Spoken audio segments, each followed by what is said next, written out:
of these. I have a fucking front flat tire!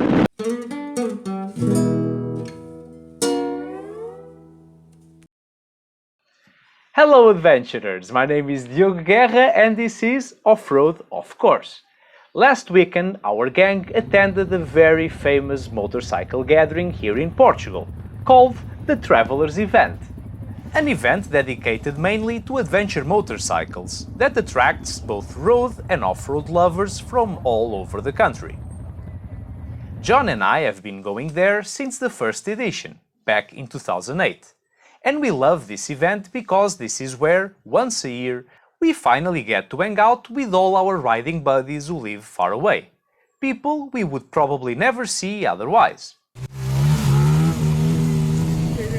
The guy that is having more fun. It became an annual tradition, and it is so important to our chakras alignment that I want to share it with you. This event happens in Avis, about 100 kilometers away from my hometown, and it officially begins Friday afternoon. For us, however, the adventure begins Thursday, with the arrival of the many friends who come spend the night pestering John with all sorts of mechanical problems and last-minute preparations.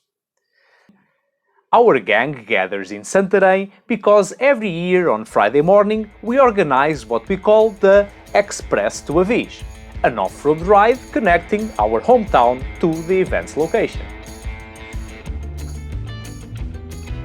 The plan is to spend the day riding off-road, mostly on tracks up to level 3, which is a good compromise between feeling interesting enough for those who are experienced without posing impossible challenges to the newcomers and the bigger bike owners we always welcome.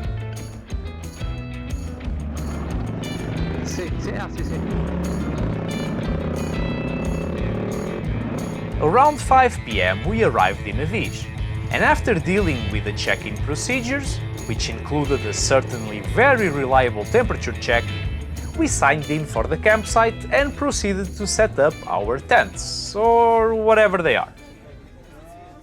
What strange times we live in. So I have this apparatus here, this solar panel thing charging my camera, but then my tent is basically a mosquito net, a fancy mosquito net. Then Bernardo is sleeping on a hammock. Also Kiko, John's commando style tent. And let's see if this works. Let's see if we can actually sleep tonight. And we actually did, it was quite a success. But only in Portugal can you be such an idiot and get away with it. After this poor display of common sense, we walked back to the main area of the event. This is where you have the exposition tents displaying all sorts of cool tools, gadgets, gear, and of course, motorcycles. Remember this one? It's my T7, the one I borrowed from Blue Motor for my T7 review. This year, they even had these awesome Ural sidecar motorcycles, represented in Portugal by Gusto Motorcycles.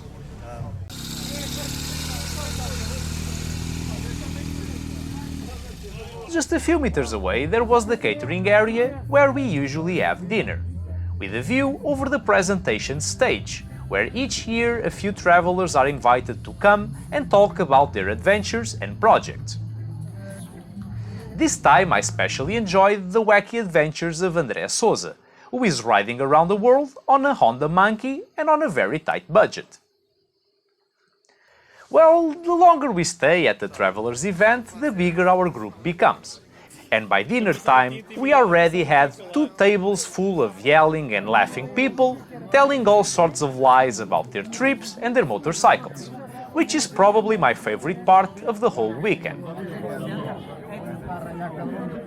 After dinner, we followed the ancient tradition of spending the rest of the evening just around the corner on the local motorcycle club, the good old Motares de Avis. These awesome guys every year tend to the eating and the drinking needs of those who stay up too late for their own good. We didn't drink that much, and Saturday morning we woke up early enough to participate in one of the activities suggested by the event's organization, the Level 3 off-road drive.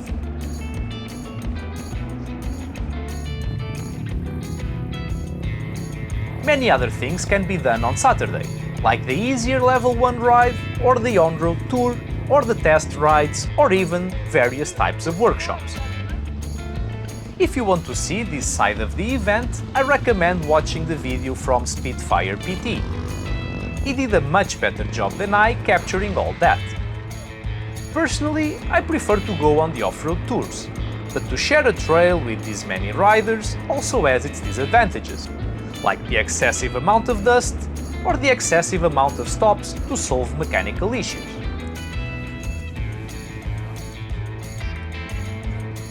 So of course, from time to time I have to hide a little bit from the others so I can have a little bit of fun on my own.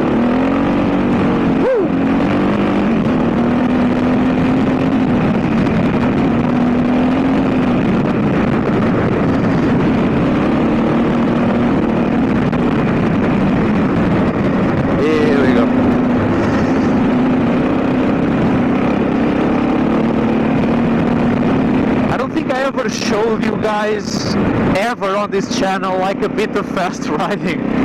This is the first time you're witnessing a bit of bravado.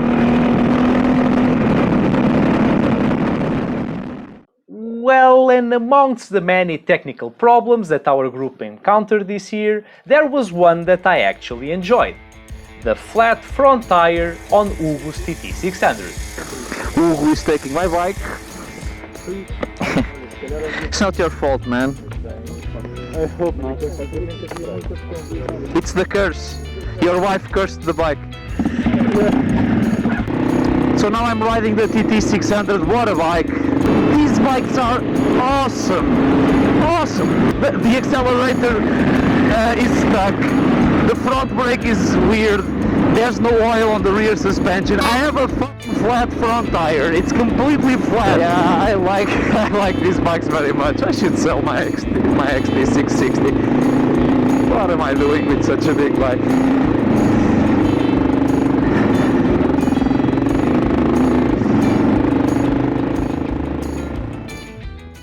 And so here we are, again with me going around the same circle questioning all my life choices. Anyway, by lunchtime João Curto and I left our friends and went to meet Sebas, a member of a legendary Portuguese club called the Nomads. We joined them for lunch and after that on an hardcore off-road ride they call the Level X. It was a real pleasure and an honor to ride again with the Nomads, one of the first groups I ever rode with about 16 years ago when I got my first motorcycle. I learned a lot from them back then, and this short but challenging afternoon ride was bringing back a lot of memories.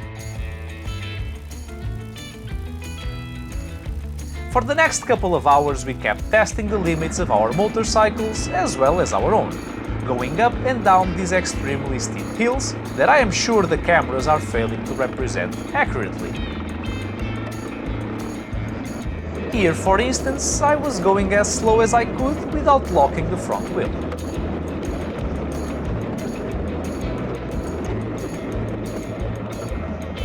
After surviving this test from Sebas, we came back to the event to celebrate our success and to finally get some rest. And we were so tired, so sweaty and so dusty that me and João Curto decided to go into the river fully dressed in an attempt to cool down while washing our riding gear at the same time. This second night followed the same pattern as the night before, with all of us gathering for dinner and spending the evening laughing and talking and planning our next trips together. Next morning, Sunday, we packed our tents, we refueled our bikes and we headed back home, about halfway off-road and the other half on the road, which must have infuriated the off-road gods because I managed to get a flat tire on the rear wheel of my XT660. But fortunately I wasn't alone. Oh yeah, who has a John has everything. And this is it, guys. I hope that you enjoyed the video.